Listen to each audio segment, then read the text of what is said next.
नागतास प्रकल्प दैफळ येथील आपण बघू शकता किती तळ्याची विदारक अवस्था त्या ठिकाणी प्रकल्पाची झालेली आपण बघू शकता। कशा पद्धतीनं या ठिकाणी गुत्तेदारांनी कशा पद्धतीनं या पूर्ण अस्ताव्यस्त त्या ठिकाणी तळ करून टाकलेलं आहे। या ठिकाणी आम्ही त्यांना विनंती केली होती की अशा पद्धतीनं व्यवस्थित लेवल चेक करा तळ्याचं, कारण धरण फुटू शकतं अशा पद्धतीची भीती आता शेतकऱ्यामध्ये त्या ठिकाणी पसरलेली आहे।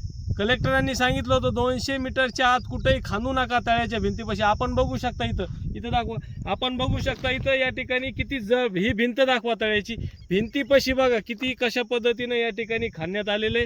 त्याच्यामुळं पलीकडून तळ्याच्या भिंतीच्या पलीकडून आमच्या या जमीन शेतकऱ्यांच्या जमिनी आहेत, परंतु त्यांनी त्या ठिकाणी न जुमानता शेतकऱ्यांनाही न जुमानता समृद्धीचे जे मुजोर अधिकारी आहेत, समृद्धी जे रोडचे जे मुजोर अधिकारी आहेत ते कुणालाही त्या ठिकाणी जुमानत नाहीत।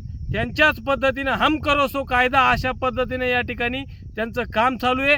पलीकडून आमच्या शेतकऱ्यांच्या जमिनी आहेत, आधीच आमच्या शेतामध्ये पाणी त्या ठिकाणी साचतं। या ठिकाणी इतकं खोल खांदल्यानंतर इतक्या तळ्याच्या भिंतीच्या जवळ खांदल्यानंतर त्या ठिकाणी 12 महिने आमच्या त्या ठिकाणी शेती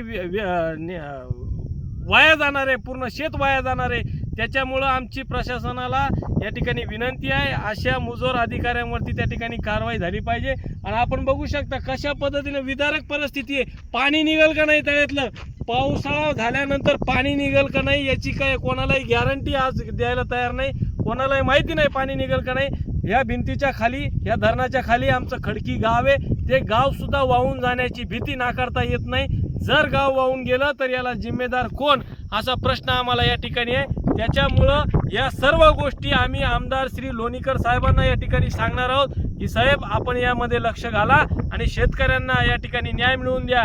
आणि हे मुजोर जे अधिकारी आहेत, हे तळ्याचं जे उत्खनन अवैधरित्या चालू आहे हे संपूर्ण उत्खनन या ठिकाणी थांबवा अशी विनंती सर्व शेतकऱ्याच्या वतीनं लोणीकर साहेबांना या ठिकाणी करतो।